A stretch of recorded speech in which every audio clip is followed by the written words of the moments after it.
Hello, today is the devotion for June 12th from our Lake Highlands UMC 2020 reading plan.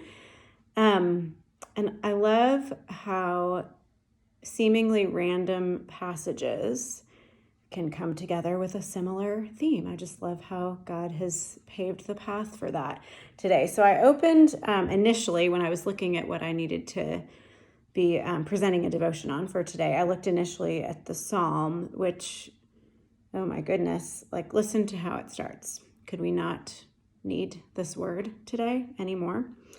So Psalm 133 starts with, how good and pleasant it is when brothers and sisters live together in unity.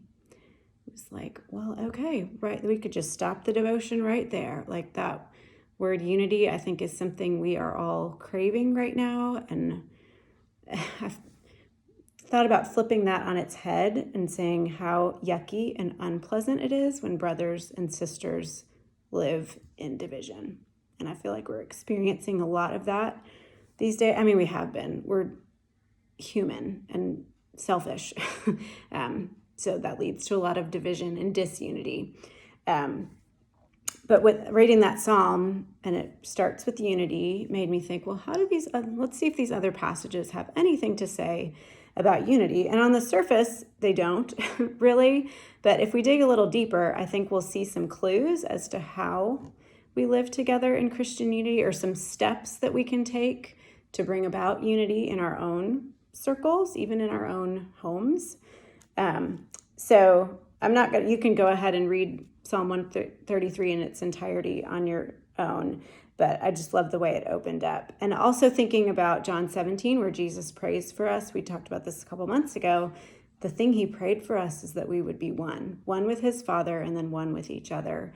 So that was clearly a high goal for Jesus, if that's what he was praying for all of his future disciples would live that out. So how good and pleasant it is when brothers and sisters live together in unity. And let's flip over to 1 Corinthians 8.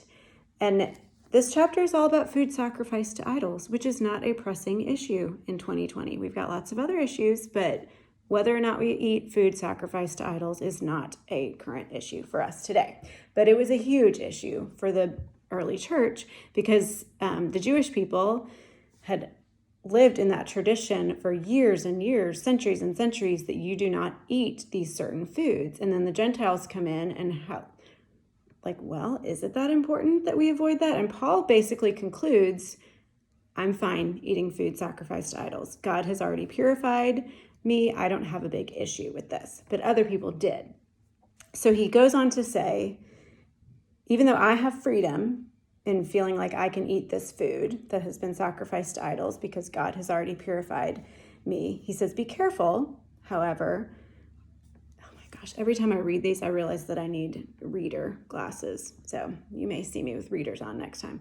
Be careful, however, that the exercise of your freedom does not become a stumbling block to the weak. And then he basically goes on to say that you need to make decisions considering how they affect other people. So we've already been living that with the health coronavirus pandemic that we're doing. We're having to make some sacrifices for the health and well-being of other people who are more vulnerable than we might be. Looking at many of the cries of injustice that are rising up among us is giving us another opportunity to think through, how am I considering how my neighbor is being affected through this? How is my community being affected through this? Like, it's not all about me. Like, yeah, I have the freedom to eat whatever food I want to eat, but Paul's saying, let's look at the bigger picture here. Is there more to it than that? So he goes on to say in verse 13, therefore, if what I eat causes my brother to fall into sin, I will never eat meat again, so that I will not cause him to fall. So Paul's saying, like, I have every right to eat meat if I want to eat this meat.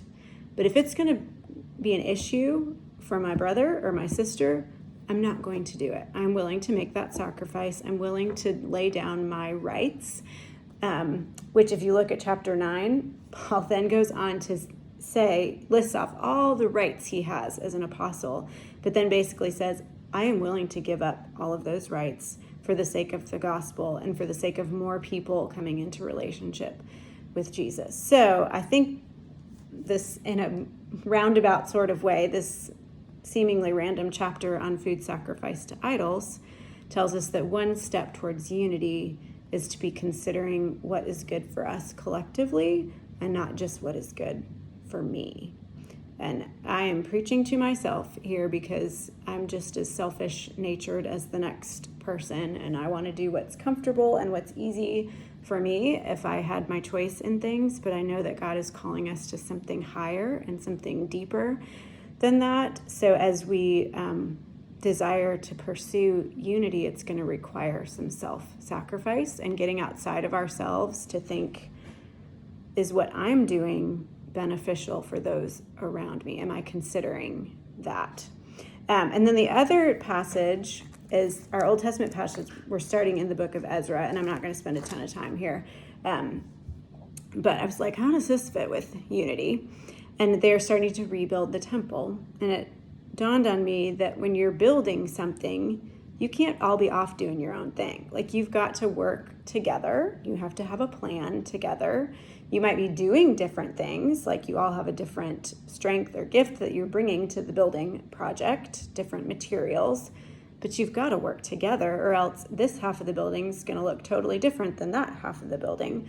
And so again, it's being mindful of seeing things through other people's eyes. So just a few very brief preliminary thoughts about unity. But when I saw that Psalm 133, that how pleasant and good it is for brothers and sisters to dwell together in unity, it's like, that is a word we need to hear. So if there's just a simple encouragement in that today, from Paul's words to the Corinthian church, like, just think about what's affecting the people around you as you make decisions and as you pursue wanting to build unity in that. I hope you all have a great day.